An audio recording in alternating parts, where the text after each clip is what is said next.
একটা আইটেমে শুধু দই চিরা, এছাড়া দ্বিতীয় আগের মতো, আগে তো তাই হতো, শুধু দই আর চিরা, তাই না?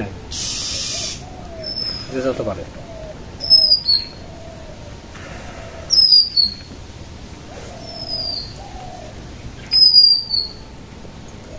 মাছ শ্রাদ্ধের সময় খিচুড়ি রান্না করবে সিঞ্জুরির লোক, 1 সপ্তাহ আগে থেকে ঠিক করা।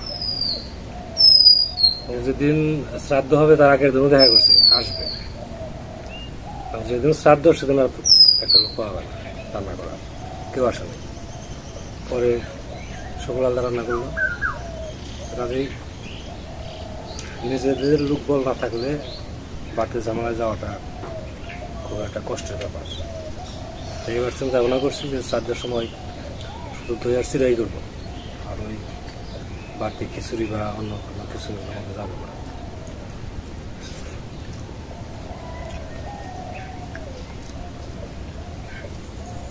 আমাদের এই জায়গাতে পাকা ফলার করে না, না দাদুর দিতে করছিলাম না পাকা ফলার, দশাতে পাকা ফলারটা করে ওই মানিকগঞ্জের সেটা হয়।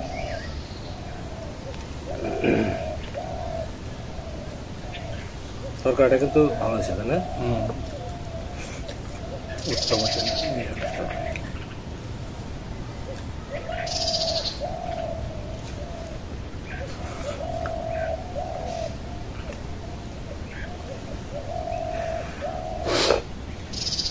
কাজের চাপ তো আছে না, আর একটা রান্না করবো, একটু শাকটা রান্না করবো, শাক তুলতে গেলে সময় লাগবে, রান্না করতে সময় লাগবে।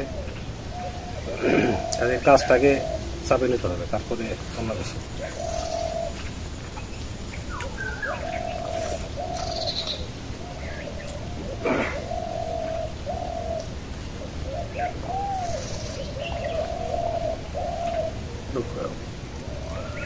সামনে শাশুড়ি শাখা শাখা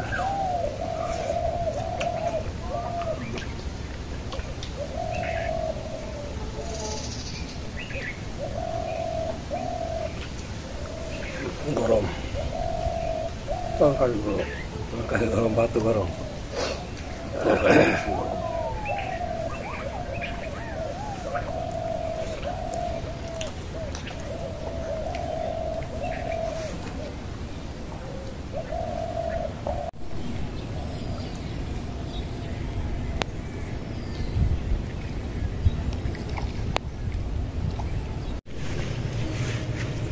আজকের দিনটা বেশ ভালো গেল, সামান্য বৃষ্টি হয়েছে, এমনি আকাশের অবস্থা এখন ভালো আর কি, মেঘও কেটে গেছে, মেঘে ডাকাডাকিও নাই।